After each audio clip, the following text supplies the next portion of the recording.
Et bonjour sorciers, sorcières, que vous veniez de Poudlard, de Beaubaton ou encore d'Ilvermorny, je suis Ravenclaw et bienvenue sur la chaîne. Alors aujourd'hui nous allons parler des reliques de la mort. On va commencer par relire le conte et ensuite nous allons parler des reliques de la mort, du conte, de est-ce qu'il est vrai ou pas, les choses qui sont intéressantes à regarder dedans, tout ça, tout ça. Ah, parfait. Le conte des trois frères. Il était une fois trois frères qui voyageaient au crépuscule. Minuit. Maman disait minuit. D'accord, va-t'en. Ok. Désolé, je vais pas lire le conte en entier parce que ça prendrait du temps et que ce serait pas super bon pour le rythme de la vidéo. Je vais plutôt vous faire un petit résumé et en même temps que sort cette vidéo, sort une lecture entière du conte si jamais ça vous intéresse. Donc petit résumé du conte, en gros, c'est trois frères qui se baladent et qui défient la mort. La mort leur propose de leur offrir un cadeau. Le premier choisit une baguette la plus puissante de toutes. Le deuxième, une pierre pour ressusciter les morts. Et le troisième, une cape d'invisibilité pour échapper à la mort. Le premier frère se vante d'avoir la baguette la plus puissante de toutes et finit par se faire tuer à cause des personnes qui convoitaient sa baguette. Le deuxième ramène sa fiancée morte à la vie, sauf qu'elle paraît froide et pas présente avec lui. Du coup, il se tue pour la rejoindre. Et le troisième échappe à la mort en dégénération. Et une fois qu'il estime que son temps est passé, il donne sa cape à son fils et accueille la mort comme une vieille amie. Voilà, c'était tout pour un résumé. Merci beaucoup. À la semaine prochaine. C'est faux. Donc maintenant, on va plutôt s'intéresser au conte. Qu'est-ce qui est vrai dedans ou pas? Alors, les trois frères, Antioche, Ignotus et Cadmus Pévrel, enfin plutôt Antioche, Cadmus et Ignotus Pévrel, ont réellement existé et les trois reliques de la mort, nous le savons, existent. Il y a la baguette de Suro, la pierre de résurrection et enfin la cape d'invisibilité. Oui, il s'agissait d'un flex pour vous montrer que j'ai les trois reliques de la mort dans ma collection. Et alors, je vous montre la bague parce qu'elle est très belle, c'est la bague des Gaunt, avec le symbole des reliques de la mort dedans. Elle est trop belle. La baguette de Suro aussi.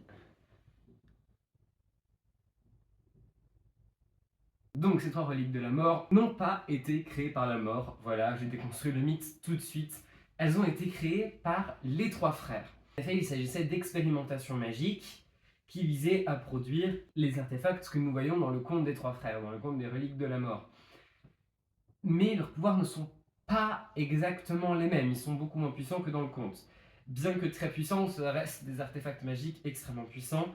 Par exemple, ceux qui ont lu les livres le savent, la baguette de Suro a le pouvoir de réparer des baguettes cassées, comme le fait notamment Harry avec sa propre baguette dans le livre, à la fin de Harry Potter 7. Par contre, ce qui peut être intéressant, c'est qu'elle a l'air effectivement maudite, parce que toutes les personnes à qui elle a appartenu ont été un peu violemment tués. Par exemple, le premier frère, on sait qu'il s'est fait égorger dans son sommeil. Voilà. Ensuite, Albus Dumbledore. Albus Dumbledore s'est fait tuer par Severus Rogue et tombé du haut de la tour d'astronomie. C'est pas rien. Harry Potter s'est fait assassiner 2 fois. C'est pas pour rien qu'on l'appelle le bâton de la mort, la baguette de la destinée, et qu'il y a un proverbe dans le monde des sorciers qui dit « baguette de Suro, toujours un fléau ». C'est Dumbledore qui nous le dit dans son commentaire du conte des trois frères. Par contre, il peut y avoir une exception à cette règle, c'est Grindelwald. Mais ma théorie sur ce point-là, c'est que Grindelwald n'a jamais été le vrai propriétaire de la baguette de Suro, et qu'en fait, c'était Dumbledore qui en était le vrai proprio. Le vrai proprio, c'est un appart le bail. En T3, je vous présente mon T3 parisien. Donc oui, je pense que c'était Dumbledore qui était le vrai propriétaire de la baguette de Suro, et que comme il a une relation avec Grindelwald, à un moment c'est Grindelwald qui s'est emparé de la baguette au moment où ils sont séparés, ou j'en sais rien, et qu'après Dumbledore l'a récupéré et est resté le vrai maître de la baguette de Suro tout ce temps. On ne connaît pas l'histoire de la baguette de Suro, c'est un des grands mystères de Harry Potter, c'est quelle est l'histoire de la baguette de Suro. On ne sait pas. La pierre de résurrection. Elle a un pouvoir très particulier dans le livre, dans le conte. Elle permet de ramener les morts à la vie sans qu'ils soient là pour de vrai réellement. Alors que son vrai pouvoir est un peu différent.